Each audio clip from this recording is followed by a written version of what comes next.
Young ladies, I like them underage. See, some say they're statutory, but I say it's mandatory.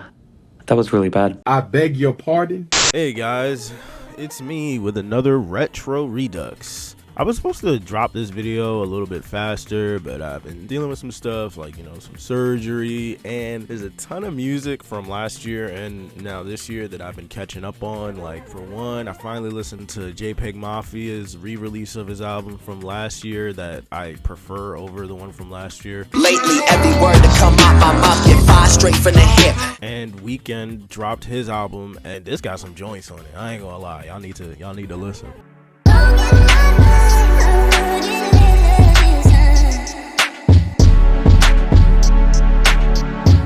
But today, as you can see from the thumbnail, probably the title, we're going to talk about Osmosis Jones.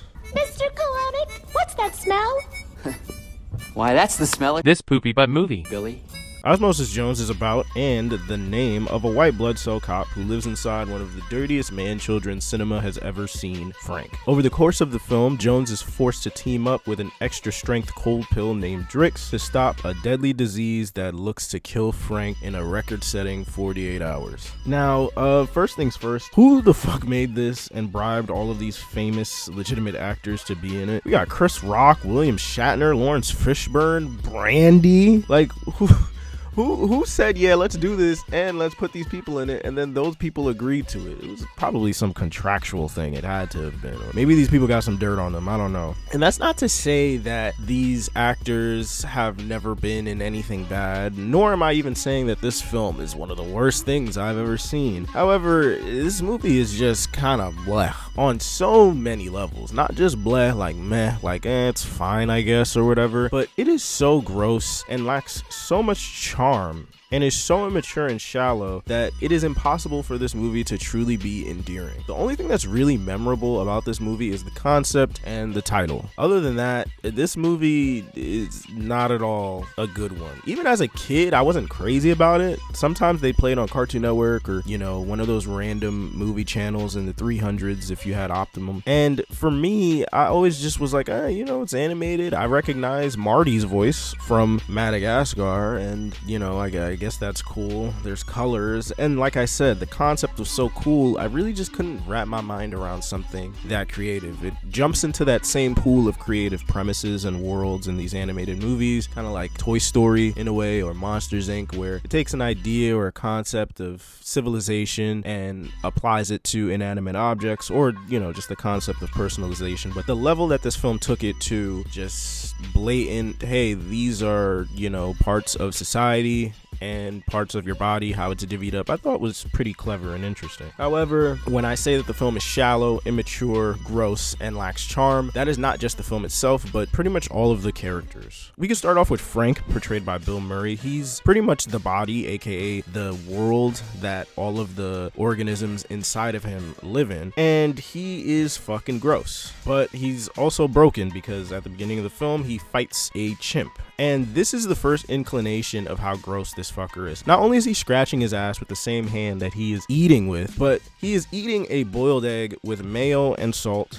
And then it is snatched by the chimp at the zoo that he works at. Like, for some reason, the animals just have the ability to reach out of the enclosure that they're in. They could get that close to people. The chimp takes it from him, puts it in his mouth. He wrestles the chimp for it, showing you how broken he is. Like I said, he's literally fighting through a cage with a monkey, and the chimp drops it out of its mouth. It lands in the enclosure. He picks it up and still fucking eats it. This character is probably one of the grossest, laziest, and most immature I've ever seen. Like, he is insufferably immature. His daughter, Shane, is pretty much the only decent human being in this entire film. She's his daughter, but I should call her his mom, pretty much. I remember she might have been the first kid I've ever seen in a movie when I was younger, and thought to myself, yeah, you know what? I'm not gonna lie. The child is absolutely right here. Oh, these stairs are killing me, honey. We may have to move. But Dad, there's only 4 steps.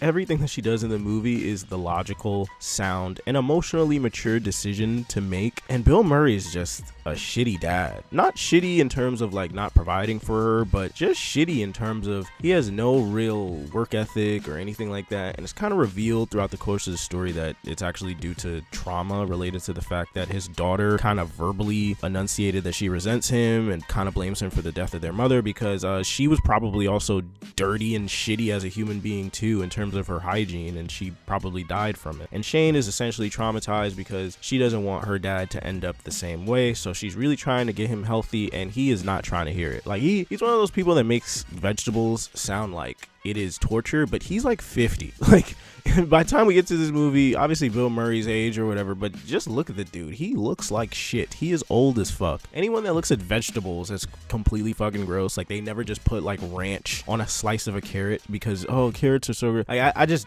really dislike people like that. And just off of the performance, Bill Murray do not want to be here, dog. He is moonwalking. Let me not even say that. That requires skill and effort. He is sleepwalking throughout this entire thing, and he don't want to be here, which is unfortunate because Bill Murray is really funny. But this was clearly something he was either forced to do because of contracts or somebody got some dirt on him, because he don't want to be here, dog. He has a gross backstory with the teacher where essentially he threw up on her because of some dumb shit he did during his daughter's science fair that the teacher was judging, and it pretty much went viral before the internet was like a mainstream thing. It was all over the news, and for some reason he got fired for it, which I guess nothing has ever happened in this town, city, or world for that to make the paper, but you know, here we are.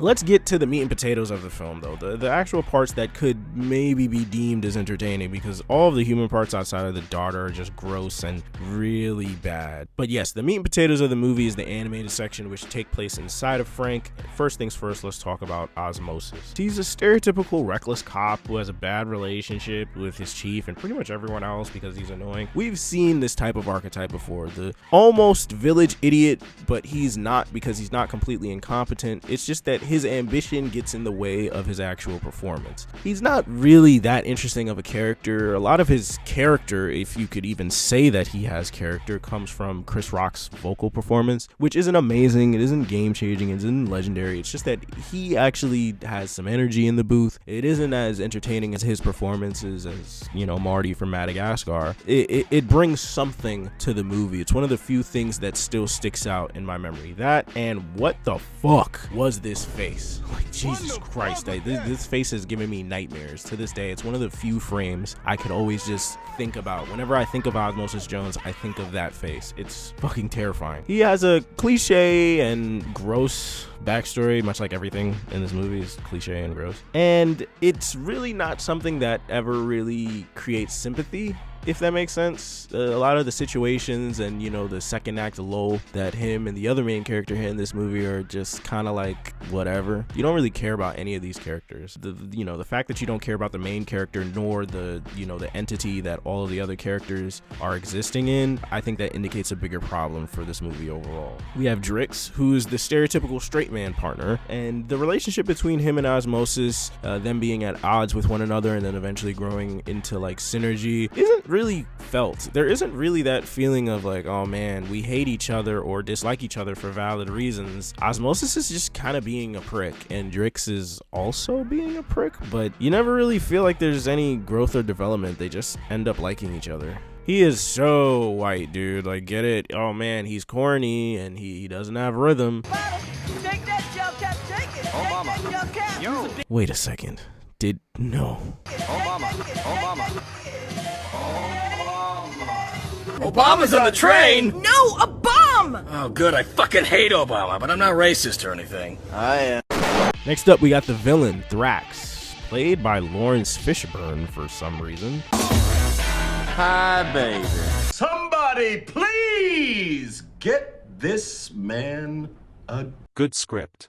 Lawrence Fishburne plays this little sassy but effective bitch. He pretty much wants to get Frank the fuck up out of here so he can be like an important virus that's placed in medical books. He talks about how he's wiped people out incredibly fast and he's like the newest virus on the scene and he wants to end up in the medical books. But I never really understood that. Like, you know, we're personalizing things like viruses and cells and shit like that, but how are cells aware of like reading in books? Like, I know they have like reading inside of the bodies and stuff like that, but how are cells, viruses, and germs and shit like that this sentient? Like, you know what I'm saying? Like, he wants to be in the books. Like, that's his desire. I mean, I guess I'd love to go with that if the film had a little bit more consistency in its tone and more interesting writing for its characters, but instead he's just like, I want to be important and I'm fucking crazy. The way he's dispatched of in this movie, I just gotta say, it's fucking nuts. Like, pretty much a lot of the death and injuries that happen to people, despite the fact that they're germs and cells and squishy and stuff like that, are still very dark. Like, I'm not gonna lie to you.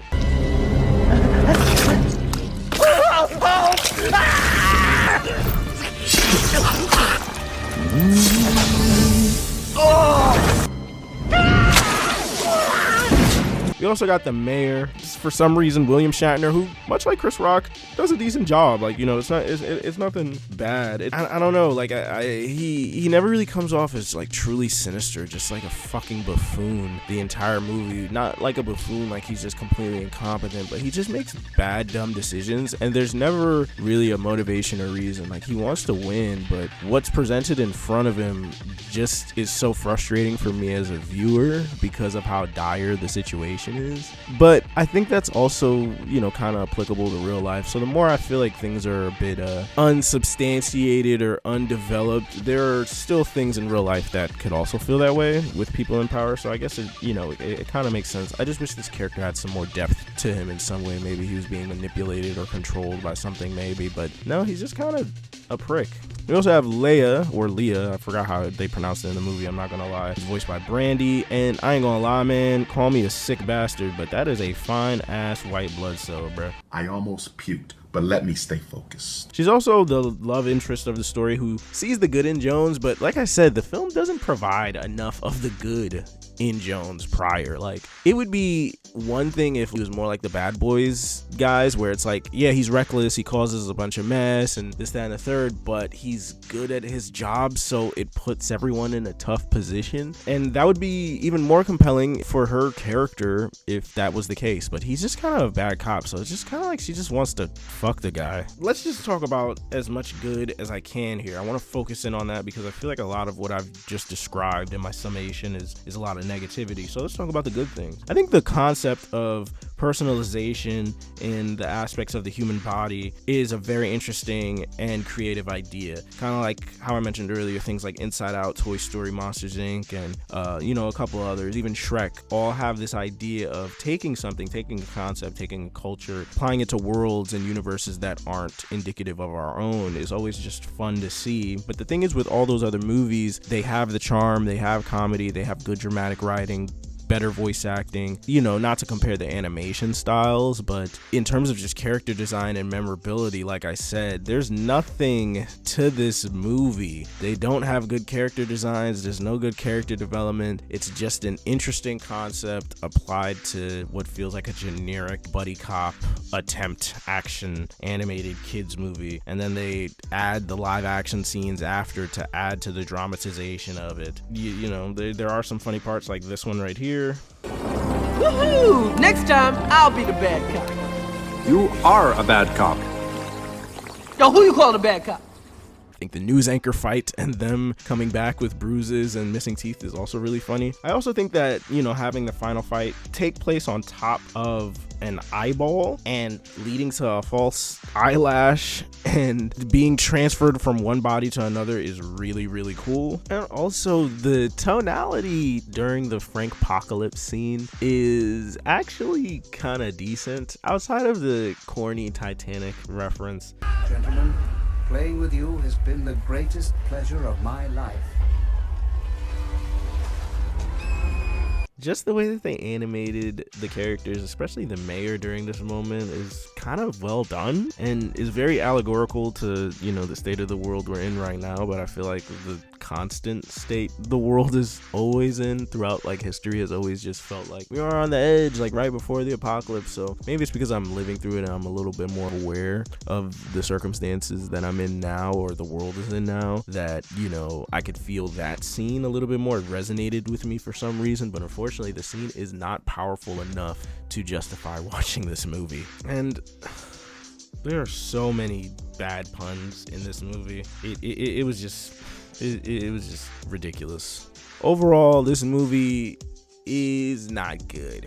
It's probably one of the worst victims of my Retro Redux series, where I always just thought like, you know, this movie is fine. The hate is a bit overstated. It's just decent. It's not great. It's not on the level of, you know, something like Toy Story, find like the best Pixar movies or the best DreamWorks movies, but it's also not even on the level of some of the more decent to mediocre DreamWorks Pixar movies, or even Blue Sky movies. This is probably on the same level, if not worse, than like the bad mid Illumination movies and shit like that. Like at least there are some memorable things about the Despicable Me movies. There's nothing here for me to ever say, hey, we should maybe get a sequel or a remake, or nah, please leave this where it was. Oh my god, I didn't even mention the TV show. TV show was awful. Chris Rock didn't even come back for it. I don't think any of the actors came back for the TV show, actually. I mean, I wouldn't have came for the movie either, so I can't really give them credit for not returning for the TV show. Thank y'all for watching. Make sure y'all like, share, subscribe. Like I said, comment y'all thoughts on this movie. I will see y'all in the next Retro Redux. Bye-bye.